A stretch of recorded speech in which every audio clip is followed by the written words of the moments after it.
వైఎస్ఆర్సీపీ రాష్ట్ర కార్యదర్శిగా గాజువాక నియోజకవర్గానికి చెందిన భూపతిరాజు శ్రీనివాసరాజు నియమితులయ్యారు. ఈ సందర్భంగా విశాఖ నగరంలోని గాజువాకలో ఏర్పాటు చేసిన సమావేశంలో ఆయన మీడియాతో మాట్లాడుతూ పార్టీ గెలుపు కోసం నిరంతరం కృషి చేస్తానని అన్నారు. గాజువాకలో గుడివాడ అమర్నాథ్ విజయం తథ్యమని, ఆయన గెలుపు కోసం కలిసికట్టుగా పనిచేస్తామని చెప్పారు.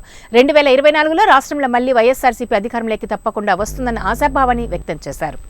పార్టీ కోసం కష్టపడి పనిచేస్తున్నందుకు తనను గుర్తించి వైసీపీ రాష్ట్ర కార్యదర్శిగా నియమించిన ముఖ్యమంత్రి వైఎస్ జగన్మోహన్ రెడ్డికి, తనకు పదవి వచ్చేందుకు సహకరించిన మంత్రి గుడివాడ అమర్నాథ్, రాజ్యసభ సభ్యులు వైవి సుబ్బారెడ్డి, గాజువాక ఎమ్మెల్యే తిప్పల నాగిరెడ్డికి భూపతిరాజు ప్రత్యేక ధన్యవాదాలు తెలిపారు. విశాఖపట్నానికి మొట్టమొదటిగా సేవాదళ అధ్యక్షుడిగా ఆ రోజు నియమించడం, తదుపరి 2014 ఎన్నికల ముందు సెంట్రల్ కమిటీలో సిఈసి మెంబర్గా నన్ను గుర్తించి ఆ రోజు పదవడం జరిగింది.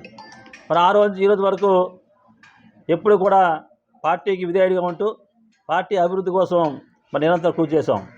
మీకు తెలుసు, మొన్న జరిగినటువంటి జీఎంసీ ఎన్నికల్లో ఈ వార్డు మహిళ అవ్వడం వల్ల నా భార్యకి సుజాతకి వార్డు కార్పొరేటర్కి ఇవ్వడం, ఒక మంచి మెజార్టీతో గెలవడం, ఆవిడ ఈరోజు స్టాండింగ్ కమిటీ మెంబర్గా ఉండడం కూడా చాలా సంతోషకరమైన విషయం.